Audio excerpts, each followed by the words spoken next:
নমস্কার বন্ধুরা, আপনাদের সবাইকে স্বাগত জানাই। আমি আজকে একটা স্ন্যাক্স রেসিপি নিয়ে চলে এসেছি। চাল কুমড়ো দিয়ে আমরা অনেক রকমের আইটেম করি, কিন্তু চাল কুমড়োর খোসা দিয়ে এত সুন্দর স্ন্যাক্স তৈরি করা যায় সেটা আমরা অনেকেই জানি না।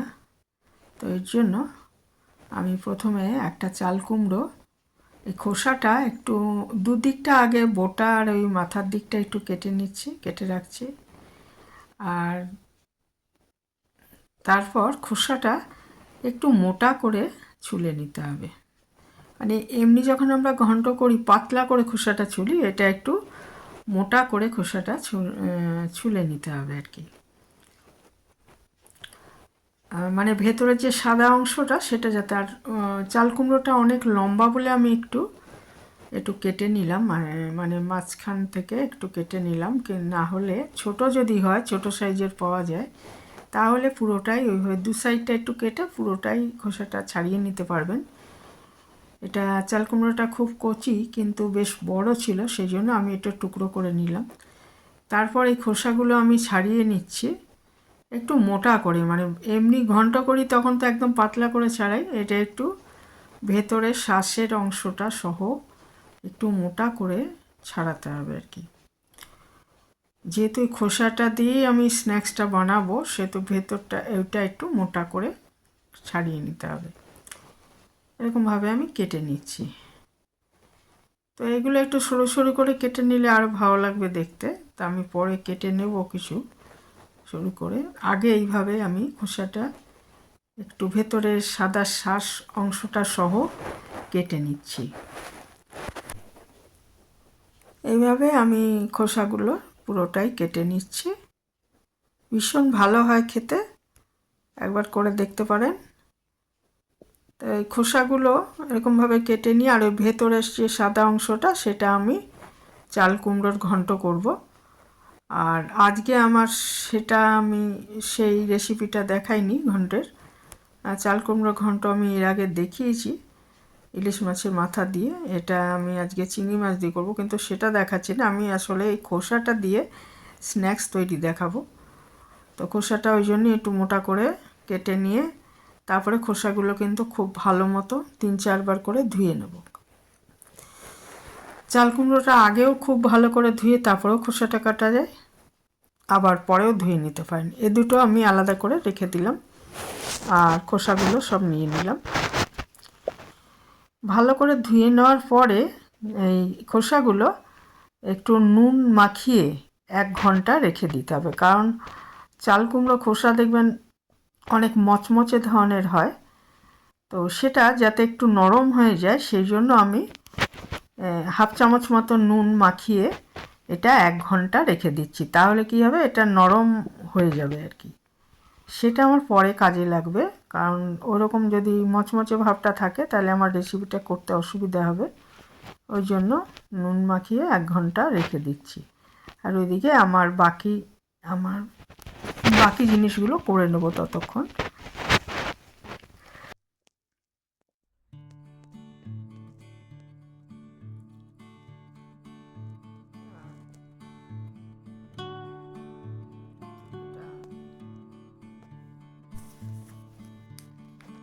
এদিকে আমি দুটো সেদ্ধ আলু রেডি করে রেখেছিলাম আগে, সে দুটো গ্রেট করে নিচ্ছি।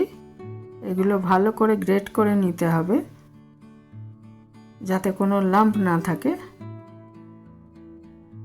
তা সেই জন্য এটা গ্রেটারের হাতেও করতে পারেন, তবে গ্রেটারের সাহায্যে ভালো হবে। এটা গ্রেট করা হয়ে গেলে এর মধ্যে আমি কিছু জিনিস মেশাবো। গ্রেট করা হয়ে গেছে।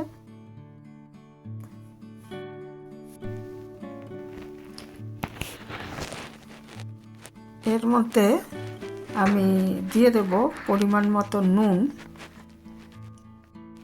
দিয়ে দেবো একটু গরম মশলা, জিরে ভাজার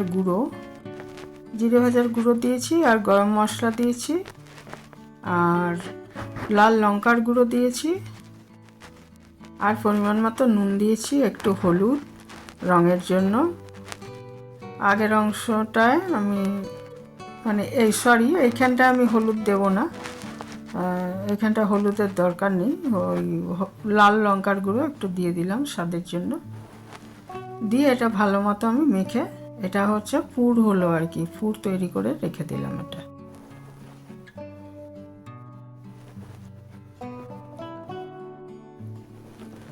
এটা আমার পরে কাজে লাগবে।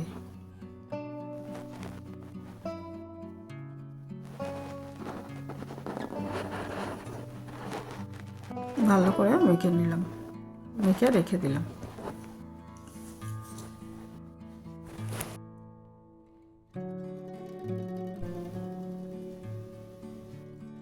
এবারে দেখুন 1 ঘন্টা পরে দেখেছেন একদম বেন্ড হয়ে যাচ্ছে, মানে মচমচে ভাবটা চলে গেছে। এইরকমই দরকার, যাতে এটা সহজে বেন্ড হয়ে যায়, সেই জন্যই 1 ঘন্টা নুন মাখিয়ে রেখে দিয়েছিলাম। এইবারে আমি করব কি, 3টে আমি নিয়ে নিচ্ছি, দেখুন সরু করে কাটা টুকরো চাল কুমড়ো খোসাটার, নিয়ে এর ওপরে আমি ওই যে আলুর পুরটা বানিয়েছি সেটা দিয়ে দিচ্ছি, 3টের মধ্যে দিয়ে দিচ্ছি।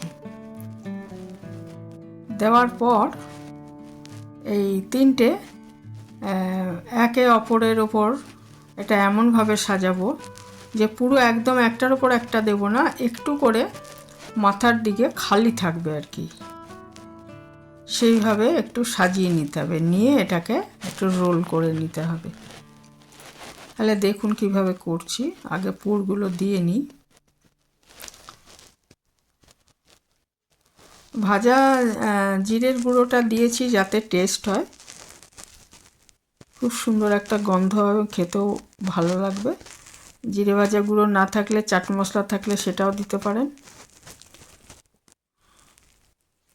এই যে এবারে এইগুলোকে এমনভাবে দেবো, একটার ওপরে একটা তো দেবো, কিন্তু একটু করে ফাঁক থাকবে। দেখুন মাথার দিক পুরো একদম ওপরে ওপরে দিইনি, মাথার দিকে একটু করে ফাঁক রেখে দিয়েছি। এটাও আবার তলার দিকটা একটুখানি ইয়ে করে রেখে তারপরে দিয়ে দিলাম। দিয়ে এবার এই 3টেকে একসঙ্গে এরকম রোল করে দেব। এই যে রোল করে দিচ্ছি, এটা ভেঙে যেত রোল করার সময় যদি আমি নুন দিয়ে ওটা খোসাটা না ইয়ে করে রাখতাম, 1 ঘন্টা রেখে দিতাম। এইভাবে রোল করে নিতে হবে, ঠিক আছে? নিয়ে এটা সরুই করেছি আমি মোটামুটি, তাও আরও যদি সরু সরু করা সম্ভব হয় করবেন। সরুই মোটামুটি হয়েছে, করে এইভাবে সব বানিয়ে নিতে হবে। 3টে করে টুকরো নিয়ে এইভাবে রোল করে এটা বানিয়ে নিতে হবে। আমার অনেকগুলোই খোসা ছিল, সবগুলো আমি করিনি, আমি মোটামুটি 5টা করেছি, তো আরও রয়েছে, সেগুলো করে নেওয়া যাবে। এটা স্ন্যাক্স হিসাবে চা কফির সাথেও খেতে পারেন। আবার এটা মানে এরকম তো বানিয়ে রাখলাম, রেখে এবারে বাকি আমার কাজ বাকি আছে, সেটা আমি বলছি। এটা স্ন্যাক্স হিসাবেও খেতে পারেন, আবার ডাল ভাতের সঙ্গেও খুব ভালো লাগবে। ডাল ভাতের সঙ্গে এই ভাজাটা থাকলে আর কিছু লাগবে না। 3টে এইভাবে একটু কিছুটা গ্যাপ দিয়ে তারপরে এইভাবে রেখে আমি রোল করে নিচ্ছি।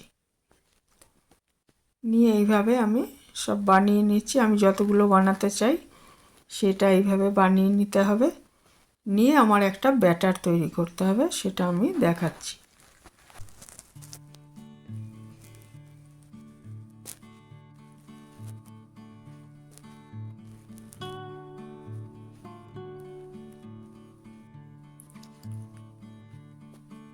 এগুলো আগে তৈরি করে তারপরে ব্যাটারটা আমার তৈরি করতে হবে। ব্যাটারটা করব আমি, বেসন তো দেবই। আমি 2 বড় চামচে বেসন নিয়েছি, 2 চামচ মানে টেবিল চামচ যেগুলোকে বলে বড় বড়, সেরকম নিয়েছি। আর সমপরিমাণ আমি চালের গুঁড়ো নিয়ে নিচ্ছি। চালের গুঁড়োটা নিলে খেতে ভালো লাগবে, শুধু বেসনে নরম হয়ে যেতে পারে, সেই জন্য চালের গুঁড়ো দিয়েছি, তাতে একটু মচমচে ভাব আসবে, খেতে ভালো লাগবে। সমপরিমাণ বেসন আর চালের গুঁড়ো নিয়ে নিলাম, আতপ চালের গুঁড়ো নিয়েছি।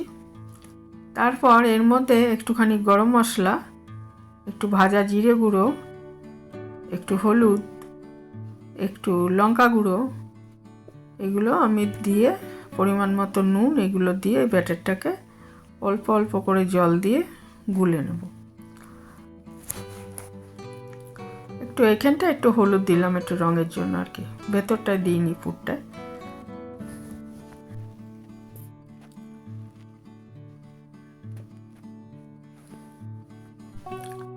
একটু নুন দিয়ে দিলাম,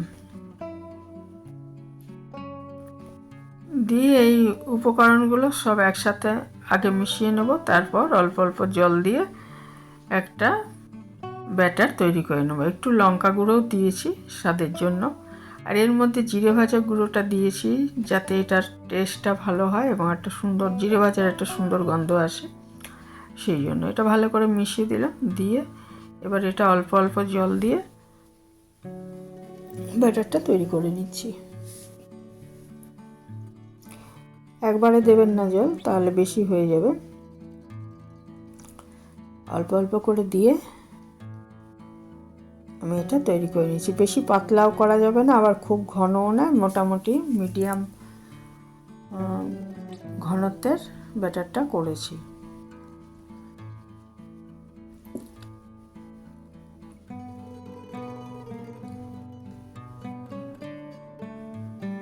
আর ওইদিকে একটা কড়াইতে ব্যাটারটা তৈরি হয়ে গেলে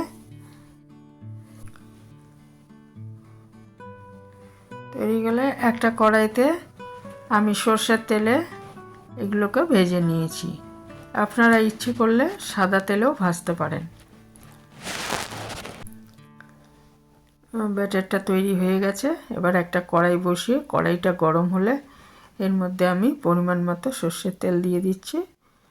তারপর ওই ব্যাটারের মধ্যে চাল কুমড়োর খোসার যে আমি ওটা তৈরি করে রেখেছি আলুর পুর দিয়ে, সেগুলো স্ন্যাক্সগুলো আর কি, সেগুলো আমি বেসনের মধ্যে ডুবিয়ে তারপরে তেলটা গরম হলে এর মধ্যে দু পিঠ ভালো মতো লাল করে ভেজে নিচ্ছি। এটা ডাল ভাতের সাথে যেমন ভালো লাগবে, তেমন চা বা কফির সাথেও, সন্ধ্যাবেলা চা বা কফির সাথেও খেতে পারেন। দু পিঠ ভালো মতো মাখিয়ে আমি দিয়ে দিচ্ছি, আর আঁচটা মিডিয়াম রাখতে হবে।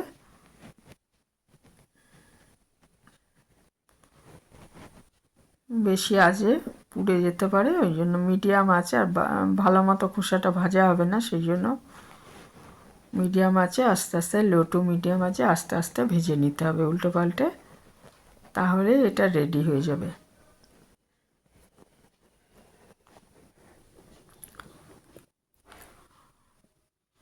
আমি দু পিঠ ভেজে নিয়েছি, দেখুন আমার 3টে ভাজা হয়ে গেছে, বাকি দুটো আমি কড়াইতে দিয়ে দিয়েছি।